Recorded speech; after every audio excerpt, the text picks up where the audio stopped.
Welcome back to the deep dive. Today we're going straight into the source material.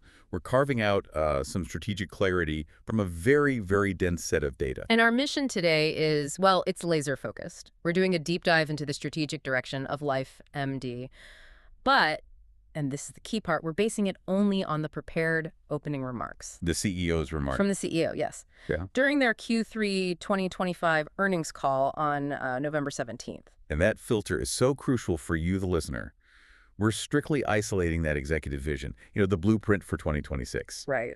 We're deliberately setting aside all the detailed financial stuff from the CFO, and we are absolutely excluding every single question and answer from the analysts. It's all about the pure strategy. Exactly. Unadulterated. And you can see that strategic core right away. I mean, the Q3 results were strong, don't get me wrong. Telehealth revenue is up 18%, adjusted EBITDA up 30%. Pretty good numbers. Very good. But the CEO spent most of his time saying that the foundational shifts they made in Q3 are actually far more exciting than those numbers.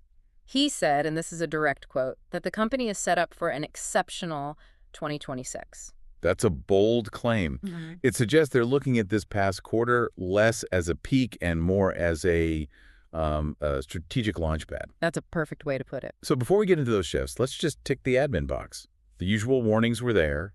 Forward-looking statements, risks detailed in their 10K and 10Q filings, and, discussion of non-GAAP measures. Okay. Let's unpack that strategic groundwork. So moving into what we're calling segment 1, the company highlighted some immediate operational wins, but really it was all about setting up those long-term pieces. Right. RexMD, their big men's health platform, it stabilized and actually returned to growth.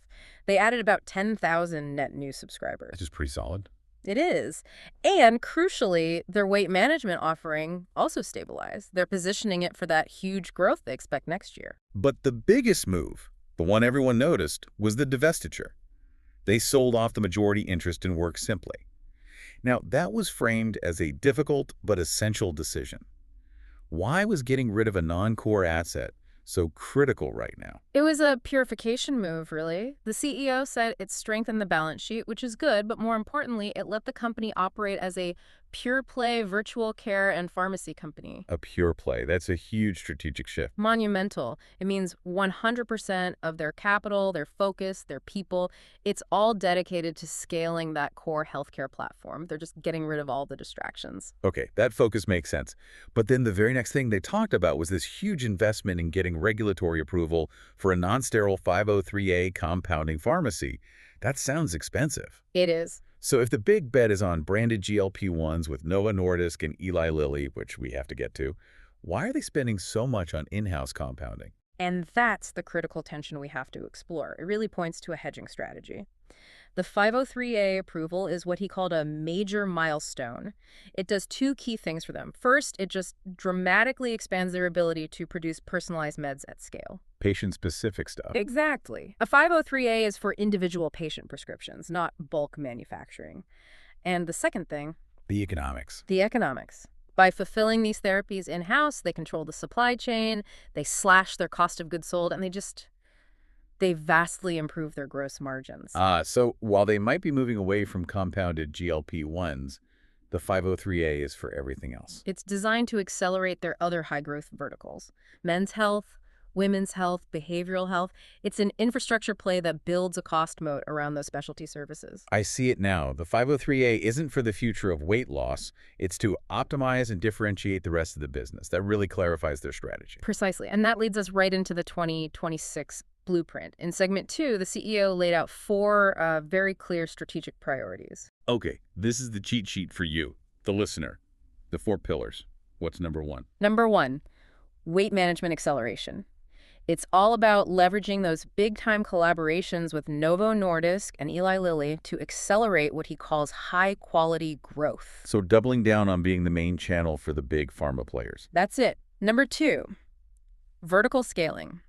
They're putting serious resources into growing their virtual women's health and behavioral health businesses. He actually said these could become 9-figure businesses in the next 3 years. 9-figure businesses. Yeah. That's extremely ambitious, especially for verticals that aren't huge revenue drivers yet. Why are they so confident? Differentiation. They're not just building another prescription refill service. The focus is on synchronous care live high-touch interactions with providers, Higher quality engagement. which they believe leads to high retention care.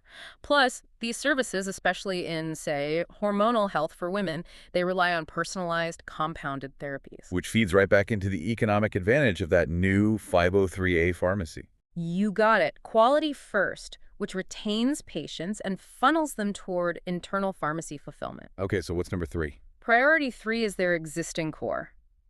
RexMD diversification. Expanding the men's health platform, specifically by pushing personalized compounded meds and hormone therapies.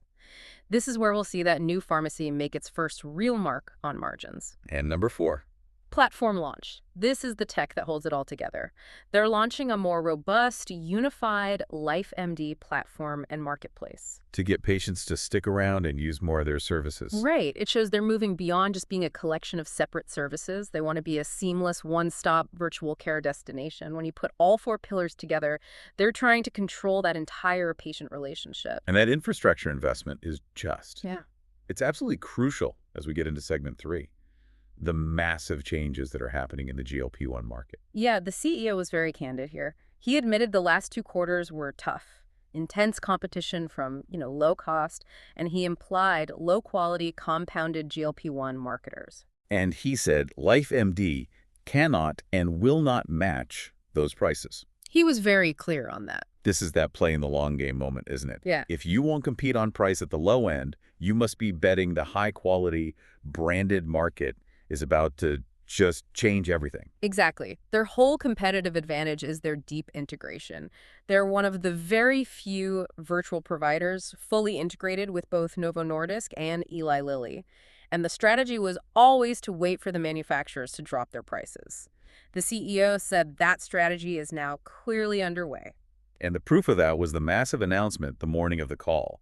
These huge price cuts through the Novo Nordisk deal. We have to make sure the listener really gets the scale of this. Oh, it's staggering. For self-pay patients, Wegovy and Ozempic will now be $199 for the first 2 doses. $199. That's a 60% price drop from what they were A paying? massive 60% reduction, yeah. And the higher doses are going to be $349 a month, which is still a 30% cut. I mean, a 30 to 60% price drop overnight is a cannon shot across the bow of the entire compounding market. It is, and Eli Lilly is right behind them. He detailed that self-pay patients can get the Zepbound multi-dose pen, once it's approved, starting at $299 for the lowest dose. So they're bringing branded products with all the trust and reliability that implies right into competition with that mid-tier compounded market. Direct competition. And if the price cuts are the opening salvo, then the arrival of oral therapies. That's the main event. The oral revolution. This is where the landscape just completely changes, and it's why LifeMD is playing this long game. They're expecting FDA approval for the Wegovy pill in late December. Commercial availability, early January 2026. And LifeMD plans to be one of the first to offer it. And the pricing expectations for this pill. This is what should be terrifying the rest of the industry. What did he signal? So no formal pricing yet, but the CEO said, based on recent public remarks, they think the lower dose levels of the Wegovy pill could be around $149 a month. $149. Let's just pause on that. Yeah. We're talking about an oral GLP-1. Clinical trials show 15% average weight loss. I mean, that's incredible efficacy that used to require expensive injections. Right? Potentially available for under $150 a month. That price point just completely destroys the business model for so many compounders. It absolutely does. The CEO said this combination of oral therapies and big price drops will fundamentally broaden access, accelerate demand, and reshape the GLP-1 landscape. They are betting that the 130 million Americans eligible for treatment will choose a branded low-cost pill over a compounded injection. And Eli Lilly has their own oral drug, orforglipron, coming later in 2026. So the competition is only going to intensify. The message is clear. The GLP-1 market is going mainstream, it's going oral, and LifeMD wants to be the preferred channel for the big brands, not a competitor to compounders. Which brings us to segment 4, how they plan to use that pure play focus in their new pharmacy to scale everything else. Right, starting with RexMD, their men's health engine, they are using that 503A pharmacy immediately. Personalized AD meds like specific sildenafil and tadalafil combos already make up 25% of all their new ED prescriptions. And what's the plan? It's aggressive. They want to transition the majority of this fulfillment to their own in-house pharmacy in early 2026. It's not just about better margins, it's about controlling the patient experience. Faster fulfillment, tailored doses, that's how you improve retention. And they mentioned strong momentum in hormone replacement therapy, HRT2. Yes, expanding men's HRT to 35 states. Again, HRT is a perfect use case for that new 503A pharmacy. It's their key asset for differentiation. And that same thinking is fueling their confidence in women's health and behavioral health. The early metrics for those are good, right? Acquisition costs are on par with what they saw when ED and weight loss first took off. Exactly. So for women's health, the differentiator is quality and integration. They're setting up an exceptional advisory board, a dedicated clinical team, and the model is flexible. You can pay with cash for a bundled plan, or you can use your insurance. And the compounding pharmacy supports all the personalized therapies that insurance probably won't cover. That's the key. That ability to seamlessly blend cash pay customization with traditional insurance pathways, that is the long-term play. The psychiatry offering is similar. You can do a la carte consults or bundled programs. You start with a high-touch synchronous video call, then transition to asynchronous messaging for ongoing care.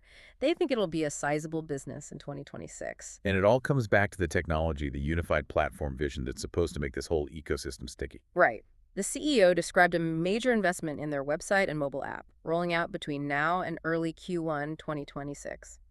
The vision is to create a true virtual care destination. A single place where a patient can easily move between care programs, Mm. maybe from behavioral health into weight management or ED into HRT. And access pharmacy offerings, order in-home lab tests.